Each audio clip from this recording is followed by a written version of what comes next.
శ్రీమన్నారాయణ శరణం శరణం ప్రపద్యే. శ్రీమతే రామానుజాయ నమః. నీలాతుంగస్తనగిరితటీ సుప్తముద్బోధ్య కృష్ణం పారార్ధం సంశ్రుతి సదసిదమధ్యాపయంతి శ్రోచ్చిష్టాయాం సజనిగళితం యా బలాత్కృత్య భృంగే గోదా తస్యై నిలవిదం భూయ ఏవాస్తు భూయా. ஓங்கி உலகளந்தா உத்தமன் பேர்பாடி நாங்கள் நம்பாவைக்கு சாத்தி நீராடினார் தீங்கினாடெல்லாம் திங்கள் மும்மாறி பேது ஓங்கு பெரு சென்னுட கைலுகளா ஓங்குவளை போதில் போரி வண்டு கண்ணடுப்பா தேங்காதே புக்கிருந்து சித்தமுலை பத்திவாங்கா குடமுனி ரக்கை வள்ளல் பெரும்பசுக்கள் நீங்காத செல்வம் நிறைந்தேலோர் எம்பாவாய். ఆండార్ తిరువడిగలే శరణం. ఇవాటిది 3వ పాసురం. చాలా విశేషమైన పాసురం.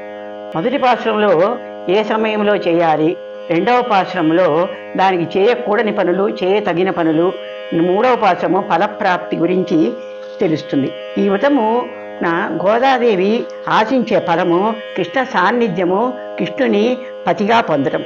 కానీ లౌకికంగా ఈ వ్రతము ఆచరించినచో కలుగు దేశ సౌభాగ్యము ఈ పాశమును తెలుస్తుంది.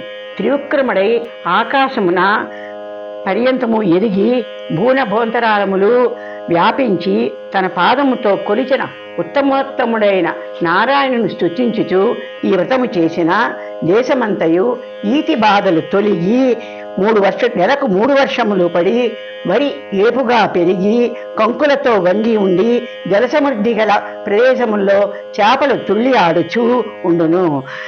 అందమైన తుమ్మెదలు కలువల్లో హాయిగా ఎదురుస్తూ ఉంటాయి. పశువులు సమృద్ధిగా పొదుగులతో పాలు ఇచ్చి పెట్టడమే ఆలస్యంగా కడవలు నింపినంత సమృద్ధముగా ఉంటాయి. ఈ విధముగా దేశము సుభిక్షముగా ఉంటుంది. ఆండార్ తిరువడిగలే శరణం.